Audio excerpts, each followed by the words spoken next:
К нам приезжают гости, мы сидим у костра, делаем печенки, ужинаем здесь, рассказываем всякие истории друг другу.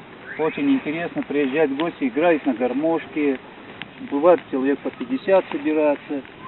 Очень весело. И огонь очень благоприятно воздействует на тонкие тела.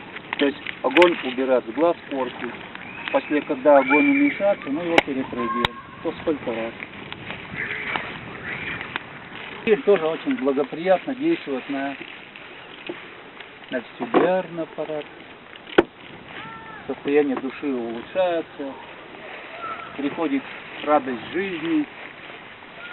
Обо всем забывать. Составляет великое удовольствие качаться на котельной. Можно качаться лежа, то есть это еще лучше. Так, видишь небо, ночью звезды, лес, поле, река, все. Прекрасный вид. Все перевернуто, но все очень необычно. Душа радует. Да, быстро очень восстанавливается человек. Лучше, конечно, качаться лежа.